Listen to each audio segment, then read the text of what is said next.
Hello, my name is Adrian Goldberg and welcome to the Byline Times podcast. The Byline Times, it's what the papers don't say, what radio doesn't report and what telly doesn't tell you. This time, the UK's financial crisis, how it started, how we can solve it and what it means for Liz Truss. We'll be joined by Danisha Kazi, senior economist at Positive Money, and Sam Bright from Byline Times, the author of Fortress London, Why We Need to Save the Country from Its Capital. Before that, just a reminder that the Byline Times podcast is funded by subscriptions to the Byline Times, our must-read monthly newspaper. The current edition is being prepared as we speak, and it has exclusive content that you can't access online. We can report without fear or favour because there's no billionaire or shadowy corporation telling us what to say. Our funding comes from ordinary subscribers, people like you. So please, if you can, subscribe to the Byline Times. A subscription starts from as little as £3 a month. You get more details over at our website, bylinetimes.com. That's at bylinetimes.com. Danisha, I'd like to welcome you to the podcast. And at Positive Money, you're all about trying to find new ways of dealing with money and finance so that the banking system works more positively for the people, for people like us, rather than just for the hedge funds and the people who run the banks. What's your take on the current financial crisis that UK finds itself in? I think our take on it is probably similar to a lot of people, which is that it's probably very unnecessary. It's the result of the mini budget that was announced a couple of weeks ago, which was markets reacting very badly to what they saw as a sort of budget that was very lacking in credibility, basically, politically and economically, which caused panic in the markets and saw government bonds being sold off, which led to an increase in borrowing costs for the UK government. And that feeds into the economy as well. So when we see UK borrowing costs rise, that feeds into the rest of the economy. And we see borrowing costs rise for ordinary people, households and firms. And that's where we see this as being quite sort of irresponsible by the government, because it's having a huge impact on families who are struggling through, working people and families struggling through a cost of living crisis. So that's really where we come in. We sort of want to see a budget that has a positive impact on people's lives, on the planet as well. We've got an energy crisis. So we want to see better policies that sort of are directed at dealing with our energy crisis and dealing with the current inflationary pressures we're seeing. And when you say that the markets didn't like it, what are we talking about here? Essentially, banks and other financial institutions essentially not trusting that sterling would hold its value and that the level of their investments would therefore be worth less? There are a lot of different kinds of investors out there that are usually happy to put their money into UK government bonds, or gilts as they're called. And it's normally seen as a safe haven. But once they sort of received the mini budget in a way that wasn't very politically astute as well, because there weren't any forecasts, the usual OBR forecasts that come with it, they saw these sort of large sums of borrowing that would take place to fund tax cuts. And they also see at the same time, UK economic fundamentals aren't very good at the moment. Growth forecasts aren't good. Inflation, of course, is seen as deepening and worsening the cost of living crisis. But also we've got a twin deficit, fiscal deficit that would be increased by these tax cuts, and a current account deficit. So there's all these economic fundamentals that aren't good. And what the markets were saying, that's all these financial institutions that normally happily lend to the UK government, what they were saying is, we're not that happy to lend to you anymore, certainly not at these low rates that we have been lending to you at. That had an impact on the pound as well, which we saw plunge, because effectively people were selling off bonds. So they're getting rid of assets that are denominated in pounds. So that saw it plunge quite dramatically. And ever since, the pound has been quite unstable. So even yesterday, when Andrew Bailey made his announcement about the end of emergency support, the pound plunged briefly as well. So the impact is basically investors, financial markets saying, we don't have as much confidence in the UK government anymore to lend to the UK government. Andrew Bailey, of course, the governor of the Bank of England. And Sam, this causes a real problem, doesn't it, politically for Liz Truss, because she doesn't want to go back on the measures that were announced in Kwasi Karteng's mini budget. She's already had to backtrack on one of them, which was the reduction in income rate for the highest earners. She doesn't want to have to backtrack on any more because that will leave her credibility as well as her economic strategy in tatters. Oh, gosh, yeah. She's in such a bind at the minute, which seems ludicrous considering that she only came to office about a month ago. She's really dug herself a hole. I mean, this all stems back to confidence, doesn't it? Both in economic terms from investors and hedge funds, etc., that don't have confidence in the government's mini budget and its fiscal plan. And that has fed through to political confidence. And we've seen the Tory approval rating tank in recent weeks. I mean, I think it's worth stressing as well the context in which Truss came into power. We were on the back of months of scandal, headline after headline, and from Boris Johnson's few years in charge, regarding the Partygate scandal, before that corruption, which we've covered heavily at Byline Times. And so the Tory power politically was dwindling even when Truss came into office, as was the UK's economic performance. And so to rush headlong into these tax and spending changes just seems like an act of gross naivety as much as anything else. And it's difficult to see how she can get out of this without losing credibility. If she sticks with the economic plan, there's a risk that the economic turmoil that we've witnessed over the last few weeks will continue, and that the Bank of England, despite what Andrew Bailey has said, will have to continue to intervene to prop up the pound. If Liz Truss, on the other hand, says, OK, then I've listened to the markets, I'm going to do something different, then her whole ideology is called into question. The basis on which she stood as it were, disruptor in chief of the British economy won't have any credibility with her own party.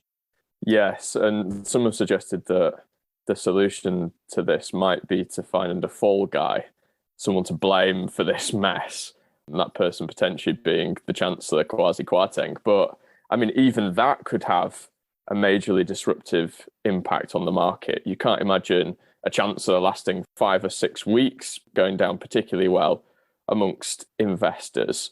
And so it's going to be immensely difficult for Truss to rebuild her credibility, her political credibility and her economic credibility. We've obviously got a more substantial fiscal statement coming at the end of this month. Kwasi Karteng has announced that he's going to bring that forwards. And so I think what the government might attempt to do, alongside attempting to explain how it will pay for these measures, is potentially to tinker around the edges of them slightly, to make it appear as though they haven't U-turned, when in actual fact they will have altered course somewhat. Danisha, if a government finds that its bonds are being sold off because investors don't have confidence in them, that's really a worrying thing, isn't it? My understanding of bonds, or as you say in the UK, they're called gilts. Essentially, the government says, lend us X amount of money and we will guarantee to repay that with interest at a certain time, or you might have the interest paid at certain points within the term of that bond. So if investors are selling those off, fearful, presumably, that they might not get the value from them, from the government, that's a sign of deeply worrying economic uncertainty in this country, isn't it? Absolutely, yeah. What they're saying also is that if we do lend to you, it will be at much higher rates now. So a lot of people selling off, and that's why we saw pensions sector come into a bit of trouble. Elements in the pensions sector had difficulty with liquidity, but we've also seen the Bank of England having to step in with emergency support, even though they've said that they will stop that on Friday. I suspect there'll be other ways in which they expand support that might not be called emergency. They have expanded sort of term funding schemes to the pension sector. So allowing the pension sector, say, to borrow from them on different terms, easier terms. So they will have to continue support until, the government gets round to actually providing some detail on how they will fund this budget. And there's still quite a lot to account for. So there was the 45p U-turn, but that was only accounting for about 2 billion of 45 billion in tax cuts. So they still have to show a great deal about how they'll pay for this budget. And so markets will continue to be concerned. And as I was saying before, other fundamentals in the UK economy are not very good. That's also what markets are looking at. We have a higher current account deficit, and the real sources of inflation aren't really being addressed by either the government or the Bank of England. And I think that's something not many people are really talking about, which is that the Bank of England's approach to interest rates isn't really touching the edges of the inflationary crisis we see, because it's not able to deal with the real sources of inflation. It's not so much about too much money or too much spending. It's about external forces in the energy market and what's going on globally after coming out of the pandemic, supply side issues. And we're not seeing any of the government's policies actually address those longer term factors. Another element is the bank and the Treasury pulling in different directions. The Treasury wants to do these tax cuts, these sort of unfunded tax cuts, which is sort of putting more money into the economy. And the Bank of England wants to see tightening. So what we need to see is them working together to deal with the true causes of inflation at the moment. Yeah, I mean, part of the government's defence is that many of the forces driving inflation are beyond their control, that these are global issues, that interest rates are rising globally. We've got Putin putting his boot to the neck of European gas supplies and so on. To that extent, they have a point, don't they?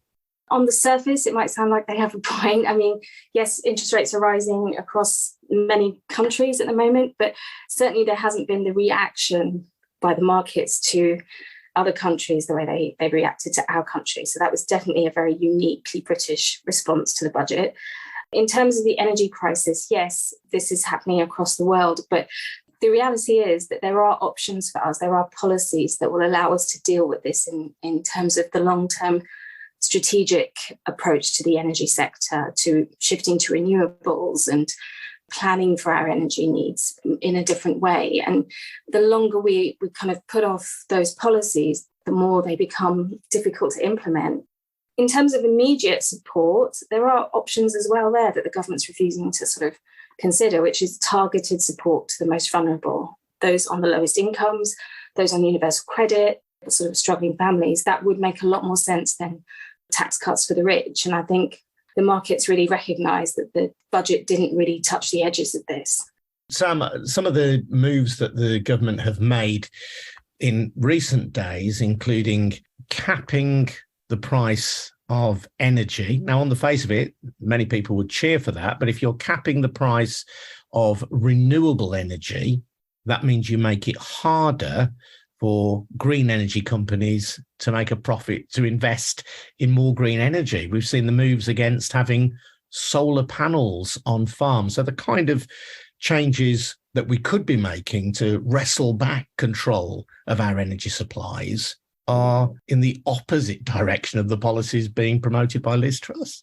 Yeah, we've had quite a few really interesting articles this week on Byline Times about the government's green policies, particularly in recent times and since the party came to power in 2010. Notoriously, David Cameron, after hugging Huskies before coming to power, pledged to cut all the green crap.